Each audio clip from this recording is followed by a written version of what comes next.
今日ですね、Y さんを招待しております。朝鮮学校を卒業されている方、朝鮮学校っていうのは合ってる情報とか誤解とか混じっているような気がしていて、本日はまずなぜ朝鮮学校に入学したのかについて聞いていきたいと思います。それでは Y さん、よろしくお願いします。お願いします。年齢が36歳。幼稚園の頃から大阪の朝鮮学校に行って、で、大学まで全て朝鮮学校。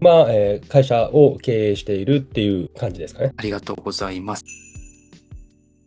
早速なんですけれども、なぜ朝鮮学校に入ることになったのか。僕で言うと母親も父親も朝鮮学校の出身者。保育園は日本の保育園にいたんですけど、幼稚園の年中から朝鮮学校に転園で入ったっていう形なんですけど、在日朝鮮人は朝鮮学校に行くのが当たり前みたいな。自分が朝鮮学校を卒業したから、そのまま自分の子供も通わせるっていうのがあったんですね。そうですね。今はもう違うんですけど、当時はもうまだ学生も多かったんで、それが当たり前だったかなとは思います。で、それを Y さんもこれ当たり前かなと思いながら入学した感じですか？そうですね。あんまり記憶はないんですけど、その時は何も感じてなかったですね。これが学校っていう感じだったんで。朝鮮学校通いながら日本の学校とは違うなっていうのを感じ始めると思います。そこでやめたいなと思ったりする人もいると思ったんですが、 Y さんはどうでしたか？朝鮮学校だから辞めたいっていう気持ちとか考えは一度もなかったんですよ。僕らで言うと、中学に上がる時に2人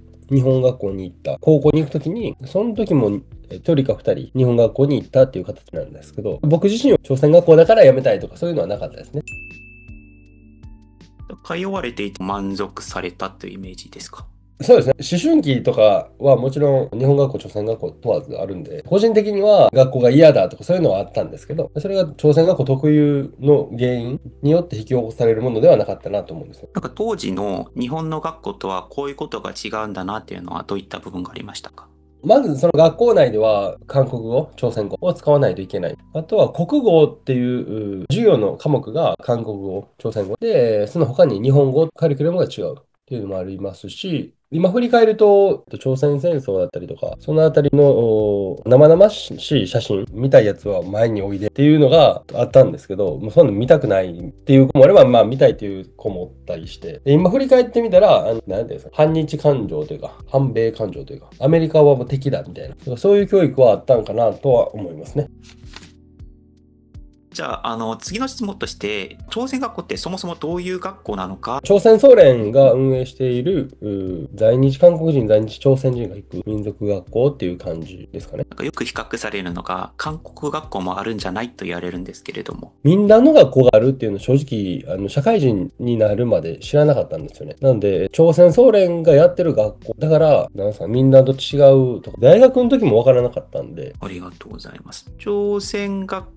の話の中で朝鮮総連というところがあったと思いますが、どういうところなのか軽く説明お願いしてもいいですか？僕の認識で言うと、戦争が終わって、一世の先祖たちが、いずれ北朝鮮とか韓国に帰りますよ。それまでに、この日本の地で一致団結しないといけない。だから学ぶ必要もあるっていうので学校を作っていったっていうのが、朝鮮学校の始まりですし、それを全体的にまとめるのが朝鮮総連っていう僕は認識ですね。朝鮮学校の活動の中で、朝鮮総連との関わりはどういうイメージでしたか？そこまで記憶にないんですけど、例えば商工会みたいなのがあって、商工会の方に社会見学に行くとか、例えば朝鮮から何円の寄付が朝鮮総連を通じてされましたみたいな、そういう話は先生から聞いてたっていう記憶はあります。じゃあ実質的な運営主体は朝鮮学校の方にあって、資金とか方針とかは朝鮮総連の方でなされているようなイメージですね。そうですね。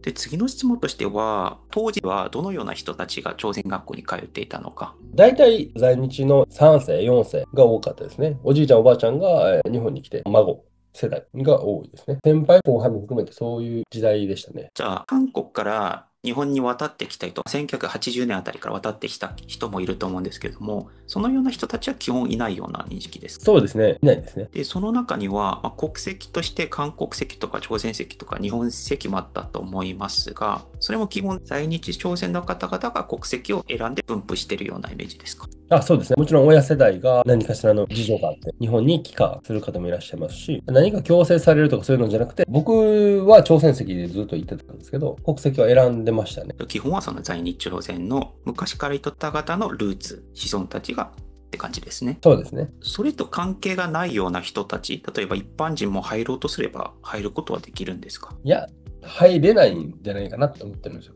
何かしらのルーツは必要だと思うんですけど、日本人が入るっていうのは、そもそもないと思うんですよ。高校がすごいスポーツ強なんで、来たいっていう話はあるかもしれないですけど、でも一人もいなかったんで。何らかしらルーツの検証みたいのはありそうですね。そうですね。今までの話っていうのは、朝鮮大学校もあると思いますが、そこも共通しているようなイメージですか？そうですね。で、この動画としては最後の質問ですが、自分の子供を朝鮮学校に通わせたいのか。この時代で言うと通わせたくないっていうのがあって、僕実際子供が3人いてるんですけど、4歳、2歳、2歳なんですけど、日本の幼稚園、保育園に今行かせてます。なんでかというと、人数が少ないんですよね。僕のこの今住んでる地域、朝鮮学校はまだあるらしいんですけど、生徒数がほんまに2人、3人とか、そういう感じになっちゃってるんで、僕が当時感じていた朝鮮学校、いいところっていうのが今失われてると思うんで、子供は生かしたくないなっていうふうに思いますね。いいところっていうのはどういうイメージでしょう？つながりがすごい強い集団というか仲間なんで、僕も今でも幼稚園の同級生と一緒に仕事したりとか、お互い会社をやっていて仕事したりとかもしますし、それこそ忘年会とか1年に1回集まるとか、絆が深い人生の仲間という、みんな親友みたいな感じなんですけど、僕自身が人生においてその友人は大事だなと思ってるんで、よかったんですけど、今ないから残念で生かしたくないなって思いますね。僕の考えだと朝鮮学校ってどんどん縮小されるばかりかなと思ったりもします。いや僕も正直大阪と関西全域どの並行閉まっていってるんで難しいんだなと思うんですよ。今も商工会の方とかから寄付も言われたりもしますし、チャリティーゴルフだったりとか呼ばれたりもするんですけど、今この金額を集めたところで反映していくんかな。最終的にはなくなっちゃうんじゃないかなと思ってます。じゃあ朝鮮学校からはどんどんオープンして外部の人を受け入れたりする方向もあると思いますか？それは聞いたことないですね。方針が変わったとか聞いたことないんで。朝鮮学校も何らかしようとはしてるけど、ずっと苦しい状況が続いてるような。そうですね。そもそも授業料が高い。国から支援が受けれないからお金が高いよねっていうところ。私立みたいな扱い、僕の時はそうだったんで、学費とかが高くて生かせれないっていうのがネックになってるかなって思うんですね。学費というのはいくらぐらいのイメージですか？僕で言うとシングルマザーで育ったんで、安くしてくれてたんですけど、どれぐらいなんですかね？ごめんなさい、わからないですね。私立学校レベルの。だと思います。はい。ありがとうございます。